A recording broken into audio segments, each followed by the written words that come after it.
So today we are talking about sequential, parallel, and distributed computing. So each of these three different styles of computing is going to dictate how a computer goes about finishing its various tasks. So first we're going to take a look at sequential computing. With this style, every task is going to be taken one at a time in the order that they are fed to the processor. So let's say our computer has 4 tasks to perform, tasks 1, 2, 3, and 4. Here's our processor, and our job right now is just to sort. So if I get a task, I need to put it in the appropriate bin. So when we're using sequential computing, we're going to accomplish one task at a time. So task 1 gets sorted, task 2 gets sorted, task 3, and then task 4. Boom, easy. Now, as the number, with this number of tasks, with 1, 2, 3, 4 tasks, this is fine. It's maybe a little slow, but as our number of tasks grows larger and larger, it could take a while for a computer to complete all of those tasks. Let's say we wanted to accomplish 100 or 1,000 tasks. That would definitely take a while and cause some slowdown. So this problem is why solutions such as parallel and distributed computing exist. With these two different styles, we're going to be dividing up the tasks that need to be completed and assign different processors smaller subsections of the workload so that we can accomplish everything that needs to be done. Parallel computing is often accomplished using one computer, having different processors that are sharing memory on a single computer do your tasks, where distributed computing is most often accomplished with multiple different computers that, while they're accomplishing tasks, need to be communicating with each other. But the most important thing is with both of those, we are using more than one processor to accomplish our tasks. So let's look at our example computer. You can see how parallel computing can be used to solve a sequence of tasks. So we have tasks 1 and 4 on the top, tasks 2 and 3 on the bottom. We have 2 separate processors now. So since we have those 2 processors, we can complete 2 tasks at the same time. We can send task 1 to our first processor, task 2 to our second processor. Both of those are going to get processed at the same time. We can do tasks 4 and 3 at the same time. Both of those get processed. And hey, we have finished our job twice as fast. And if we add even more processors, we can further increase the efficiency of our task completion. However, there are some challenges that arise from this method of solving problems. So let's say in my parallel computing, I have an error occur during step 1. Right now, I'm accomplishing 2 different things at the same time. There's 2 separate step 1s. So in parallel programming, it's harder to find where this issue is actually occurring. And is my error in my green step 1, or is it in my blue step 1? We're going to check the code for each of those. And as we have more and more processors, we're going to have more and more sequential things happening. So this problem is going to get harder and harder to solve. So debugging is definitely much more difficult when I have these different parallel processes happening.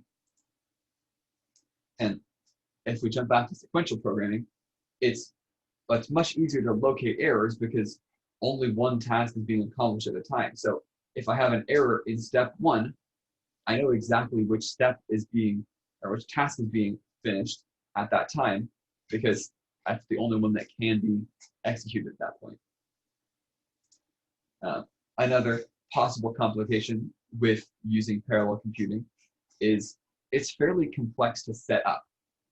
And if there are tasks that rely on other tasks, it can cause some lockups to happen.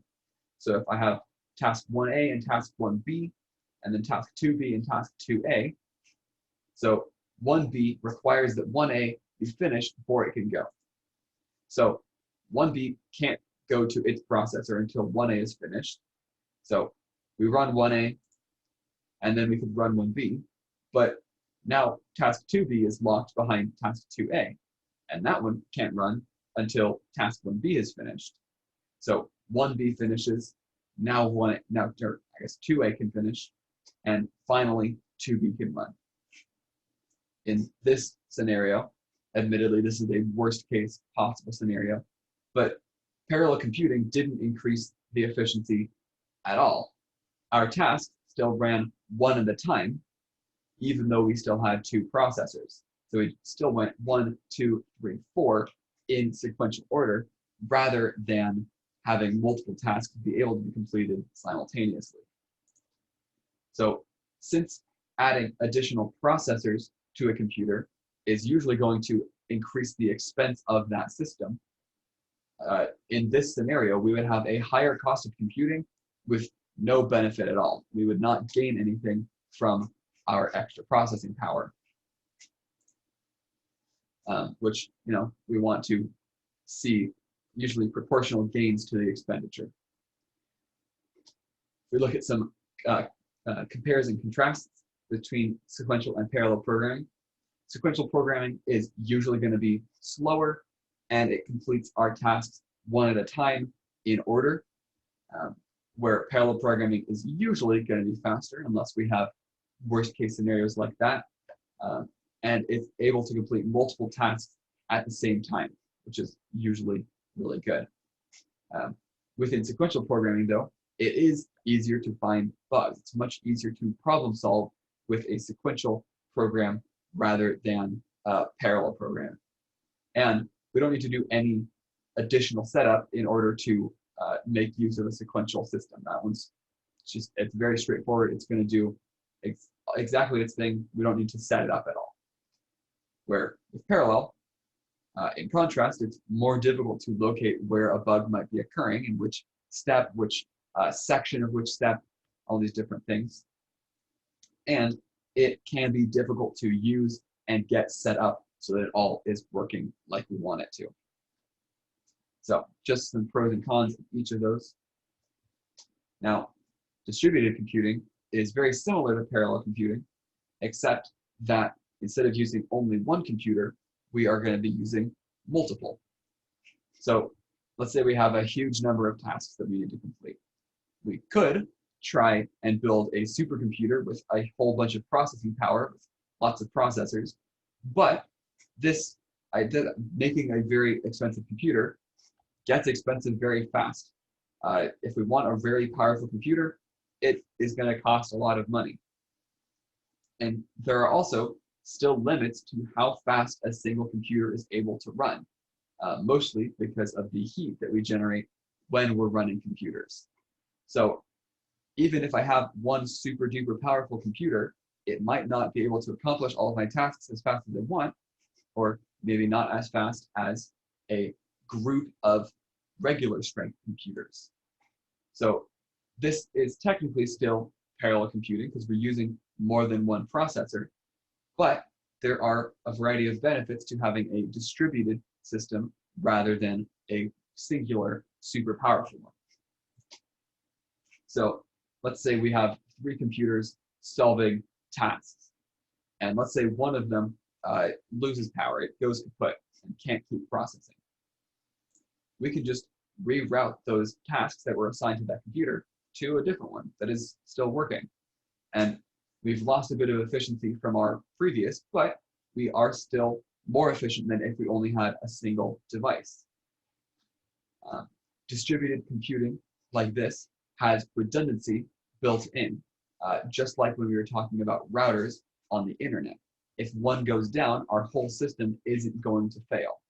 So this system is fault tolerant. We can see some errors happen and our whole thing, the whole system doesn't crash, it doesn't break. And we can also easily expand a computing system if it's distributed when our workload gets bigger. So I can add another device and have that whole device's more processing power added to my equation. If we're working with one super powerful computer, we would have to stop our program, we would have to buy all the parts to upgrade our computer to make it able to handle this increasing workload. And again, I can't upgrade my computer infinitely. There are limits to how much stuff one computer is able to do.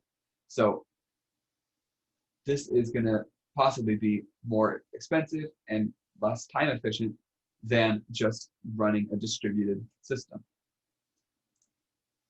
So some benefits for distributed computing: it's scalable, it's fault tolerant, and it's fairly reliable. But it can be complex and difficult or expensive to maintain. We need to make sure all of the computers are talking to each other, sending messages back and forth, getting their tasks done. And once again, we do have to have multiple machines working at the same time. But the internet allows us to do that. Remember back to day one, there are all kinds of different scientific efforts that allow people to donate computing time.